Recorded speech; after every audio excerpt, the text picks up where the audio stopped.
The scripture says love covers a fault. Love doesn't expose.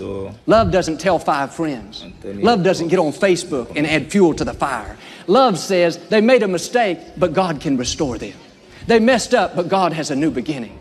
They did wrong, but I'm not going to add to their pain by talking about them, making them look bad. I'm going to show mercy and let it die within me.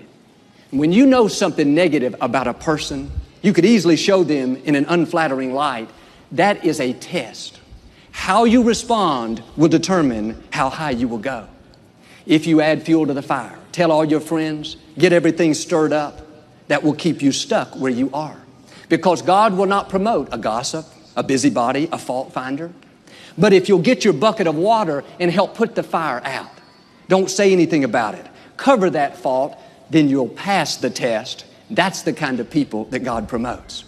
The real question is, when we hear juicy information, when it's hot off the press, will we use our discipline to let it die within us? A few years ago, I was at dinner with a friend of mine. This man's name came up. And I knew firsthand this man was having legal problems. He had done something wrong, got in trouble with the law. And the friend I was with knew nothing about it. And human nature wants to tell it. After all, the man never asked me not to. It was all true. I had my gasoline, I had my water. It's very tempting to just throw a little fuel on the fire. I don't know how he's doing. I heard that he may have some legal problems. I could have stirred it up. But I knew there was a chance that may never come out in public, and this friend's opinion of this man would never change. But if I were to be undisciplined and just say whatever I want, then because of me, this friend's opinion of that man would forever be lower. When you protect a reputation, you are sowing a seed for God to protect your own reputation. In our conversations, we need to ask ourselves, number one, do I know beyond a shadow of a doubt that this is really true? Or have I heard it third or fourth hand? And number two, even if it is true, is it absolutely necessary? Do I really need to tell it, or do I just want to tell it? This friend I was at dinner with, he had no connection with the other man.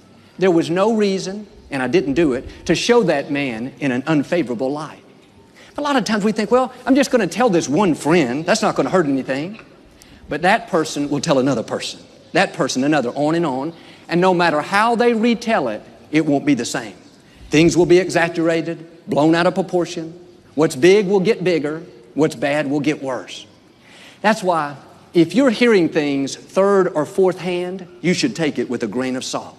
It can be so tainted, so misconstrued, that very little of it is true. Don't believe it till you hear it from the real source. Victoria and I have some good friends now, but for about 10 years, they wouldn't have anything to do with us.